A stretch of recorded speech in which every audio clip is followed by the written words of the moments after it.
Welcome to Scary Story Podcast. We have two stories today.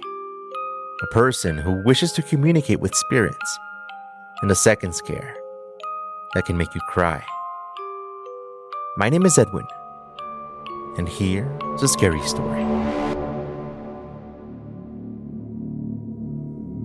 Isabel had finally gone to sleep. She must have been awake for about a day and a half, but time was so warped during those events that all I had to track time were the records of outgoing phone calls and updating my mom on how everything was going. If I didn't call her, then she would start calling everyone in the group with us, and Mom was not easy to talk to, so most would ignore her, making a problem out of nothing and then making it bigger. I had been greeted by my aunt, cautiously and quietly, as if Isabel had gone through the worst thing of her life. I was the first of the cousins to arrive, and I think Aunt Gabby got better at not scaring the others who came after me. I went up to see Isabel and was warned not to make sudden noises, but that if she showed any signs of going to sleep or wanting to simply leave her alone and quietly leave the room. The first thing I noticed were how large her eyes were. The kind of eyes you get when you get scared or stunned. She wouldn't blink. Her hair was oily and stuck to the side of her head, but other than that, she said hi to me just fine. When I asked her what happened, she clammed up and leaned back toward her bed and, very calmly, started explaining to me what she had seen. There was an empty lot behind her house, and it wasn't that uncommon to see shadows lurking in the lots between the abandoned crates. Her house was on the edge of an industrial area, with factories and strange smells of workers running motors and belts. Large warehouses would receive shipments all night long, with the hisses of the trucks arriving at all hours of the day, but mostly at night. I used to spend some weekends at Isabel's house to play on her computer when I was younger. She was always a very good sleeper, not making it through a movie, ever, but always seemed to be lost with something on her mind. Obsessions, I guess you could say. She would get into Polly Pockets and then dive into Teeny Beanie Babies, collect a bunch of them and then start a new collection. She got really good at chess, and all of these other games that she would beg me and my other cousins to play. By this time, she was 14 or 15 maybe? She would lock herself up in her room, according to Aunt Gabby. She'd stay up late and wake up super late for school, and her friends stopped coming over. That day I went up to her house, Isabel had told me that she had been given a flyer from a woman around the block from her house. They had become friends, older than her from what she told me, and that she had been giving her advice on what to do with her problems at school. I was older than Isabel by about 3 years, but this woman she was describing sounded like she was in her late 20s or 30s. I always worried about that sort of thing because of the way Isabel was. She would believe things. She would believe people and their lies. She explained all sorts of things about her. How she was named Mary Cherry and that she had changed her name after discovering an ancient version of herself out by one of the warehouses, the place where she did her midnight walks. That's when she gave the chance to the spirits to reach out to her. Midnight walks were a thing they were supposed to do in order to channel messages from the eternal beings. I wasn't sure what she meant by that, but I remember almost every word she used to describe them. Another one of these so-called friends was a guy named Charlie. No last name, I guess, but that he suggested that Isabel begin her rituals before adulthood cast its shadow upon her and make it more difficult for her to reach the sense of purity they were all searching for.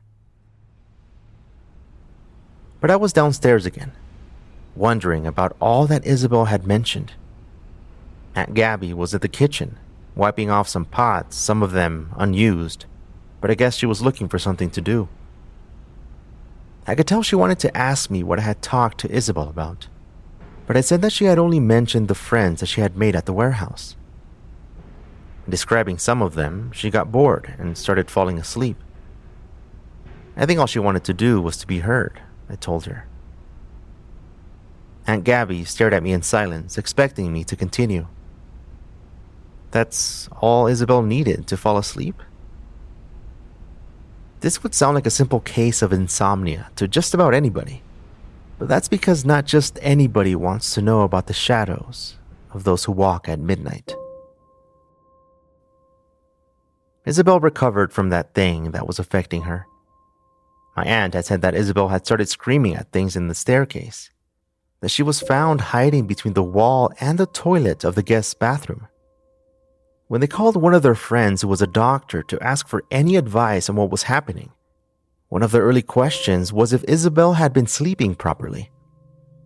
That's when they found out that she had started the practice of midnight walking. This had kept her up for an entire day. To make it easier, they said, to get messages from the spirits. The doctor's explanation was that lack of sleep can cause hallucinations. And that's what was happening to her. In case she got a good night's rest and still kept seeing these things. Crawlies, she said. The ones that come with the witch, according to Isabel. To get to see a doctor right away. Isabel went sort of back to normal in the coming days, and I would visit from time to time. My other cousins were wrapped up in their own lives. They found the whole thing over the top and exaggerated. Aunt Gabby didn't even want to believe what was happening. Plus, Isabel was comfortable talking to me about what was going on, and I thought that it was better for her to talk to me, and not to one of those weirdo friends. But like I had done with her since our younger days, I followed along with what she wanted to do. But for the first time, I was scared for what I was about to get into. We stepped out into the backyard area one night. Her mom had gone to sleep already, and we went straight toward the bush that covered up the twisted fencing that would let us into the empty lot behind the house. It was 1 a.m, and we were close to midnight hour, which I later understood wasn't exactly 12, but rather a shifting period of time that you could only tell based on the shadows that came at night. It's odd, right? To talk about shadows at night, since shadows aren't supposed to show up when there's no light. She went first and looked around the lot. Grass was now growing through the asphalt. Some of the gates of the docks where the trailers unloaded or picked up whatever this Grayson Foods company used to make were slightly open. But let me tell you, this place, despite its many areas perfect for those kids who look for a place to explore or record their YouTube channels or vandalize, was always empty. Creepy was not the right word to describe it. It was heavy, prohibited, and there were no guards around, no lights, just the moon. We had a ways to walk through that lot. The streetlight that was in front of her house was now being blocked behind us, creating an ominous glow around the frame of it. It looked like it was burning with that orange glow. I was about to take another step forward when Isabel put her arm in front of me. Her eyes were showing panic this time. She turned around without saying a word and she darted toward the fence. It happened so fast that it took me a while to react. Soon, she was already in her backyard again. She was signaling me to go toward her, but she kept taking steps back, disappearing even more through the fence of her yard. I looked over the warehouse again. A shadow, floating without its creator, straight across the docks. Not the kind we normally see, but this deep, light-swallowing, pitch-black emptiness. It moved slowly across the 20 or so gates. And I know that the first person to go in a movie is the one that stands still when they should run. But now I kind of understood why. Curiosity wins sometimes. I was taking steps back, maybe a few steps away from the hole at the bottom of the fence. The shadow had completely disappeared, but I knew that it was not gone. Isabel grabbed me from the shoulder and twisted my body as she shoved me into the opening of the fence. She was scared, and I don't think she was supposed to be. After all, she had been learning all about this, right? I followed her back into the house, feeling that nice, warm air as we shut the door quietly behind us. We had both seen those shadows before. Maybe not that up close, but they were nothing new. Even her mom used to point them out to us through the window sometimes when we were growing up. Nobody knew what they were, but I guess we all accepted that they were ghosts. And so we stood in her room, glancing out the window toward the lot for a good while. My knees were tired, or weak, one of the two. I took my eyes off the window for a bit, without realizing that I was staring right at Isabel when her eyes grew wide once again. I followed her eyes toward the warehouse. The dark spot was barely visible from the left corner of the warehouse, growing larger by the second. I could hear my heart pounding in my chest once again. Isabel was visibly shaking, but her eyes were stuck staring out the window as the shadow grew. But we both knew it wasn't actually growing. It was getting closer. Right when it was at the fence, I ducked down from the windowsill and Isabel relaxed. She smiled and walked over to the door of her room. Again, in shock, I heard as she walked down the staircase and stepped out into the yard. I stood up and looked from the side of the window as she approached the metal fence, right where the shadow was standing. She looked up at the window and then back at the shadow. I was frozen solid as I watched the shadow float away, back toward the warehouse, and Isabel disappeared somewhere under the window. I heard her coming up the stairs and then through the wide open door. She looked me straight in the eye. "It was my friend Mary," she said, her shoulders now relaxed and the color back on her face. I raised my eyebrows and nodded and acted like I had found relief, just like she had. She didn't know it back then, but she was able to speak to those things. Those midnight walks worked. Eventually, after several months, she forgot about it and started following competitions for little-known video games on blogs. She became obsessed with that instead.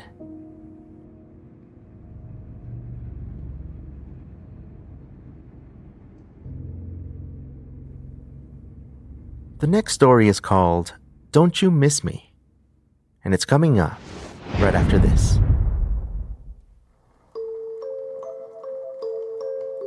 I opened the wrong drawer again. The pastel-colored blouses neatly folded in the sections of it. I never understood how something made to organize could be organized itself. I sighed and opened the second drawer. I got my pants and shirt from the top. I don't remember the color. Then I placed them on the bed. Do you get lost in thoughts in the shower like I do? It's as if thoughts get watered with the warm steam that makes regular problems large, and the tiny ones bigger. It must have been a good half hour of nothing before I looked over at the 2 sets of shampoo and body wash on the edge of the bathtub. One that would eventually run out, and the other, whether full or empty, would stay that way forever. It was a car honking from out in the street that shook me out of it. With a groan, I shut off the water and grabbed the towel on the left. I could tell that the back of my arms were still wet when I put on my shirt, but it didn't matter. Few things did now. But routine is a tough thing to let go of when you have had as many years as I did. It will make you move like a dead man even before you die. Limbs moving you with a mind of their own. Work was the same. The stares, the I'm worried about yous, I hope you're doing all right, and the dreaded I'm here if you need anything that come with such an event. I don't remember how I got home. I just did. Just like I had for the past 15 nights. I sat on the couch waiting for her. I always got home before she did. And in her normal, joking way, she would always call out, "Pizza Hut," through the door. It never got old for her. I stood up, unwillingly, to head to the kitchen. It was time to eat once again. A thing my brother would normally call to ask me about, just to make sure that I ate something. Offering to order me a pizza, not knowing how much that would remind me of her. Half of a burger and stale fries were in there from yesterday. 2 beers left on the bottom part of the refrigerator, but I couldn't manage to grab one and leave the other one behind. And grabbing both of them would mean that there would be one cold one and one warm one, eventually. Just like us. And so I sat at the table now, watching the shadows grow longer on the wooden floors. I never found that exact time when the sun set and everything would turn into silhouettes. But just around that time, it must have started around day 6. So when I heard her for the first time again. Footsteps, slow ones, above the kitchen table. And with every creak, they brought a memory of the many phrases she used to say. "Do you have a problem with me? If you need anything at all, too bad. Nighty-night, if the bed bugs don't bite you, I will. Do you think dinosaurs still roamed the earth the last time you showered?" It's what made me smile. Those footsteps upstairs. Sometimes, at night, I would hear her whispers through the window, followed by knocks the same way that she tapped against the bathroom door just to bother me when I was using it. I never told anyone about it. Maybe from fear. Fear that she would go away. And I know that parts of us make up the person that we're with. That we fill in the blanks throughout our lives, especially long ones. That let us complete their sentences and thoughts enough to dodge a fight or surprise them at just the right time. Sometimes those blanks take up the whole person, and we're left with little instances of seeing them as we remember them. But our mind can only handle it for just a few seconds at a time, before we realize what we're doing. And oh, how I wish it were different.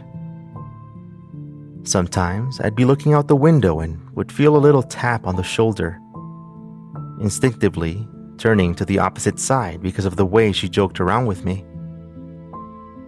Other times, and this I've told nobody, I could hear her. Even now, as I write this, alone in the bedroom filled with memories of old scenarios that play over and over in real time, I look out the open window, forgetting and remembering at the same time to close. She tells me, not joking this time, to come with her. "Honey," she says, "come with me.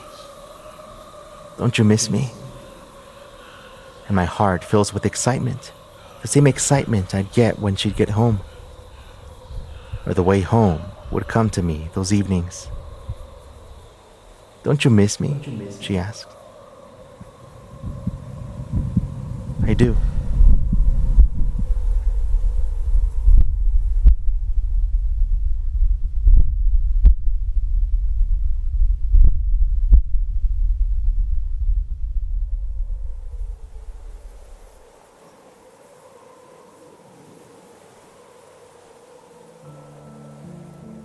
Thank you very much for your reviews and requests for stories. If you have an idea for me, find me on Instagram or over at edwin.fm on your internet browser. Up next, be sure to check out Scary Mystery Surprise, where Michelle and I talk about creepy things that surprised us around the internet. Find us by searching for Scary Mystery Surprise on your podcast app. Thank you very much for listening. See you soon.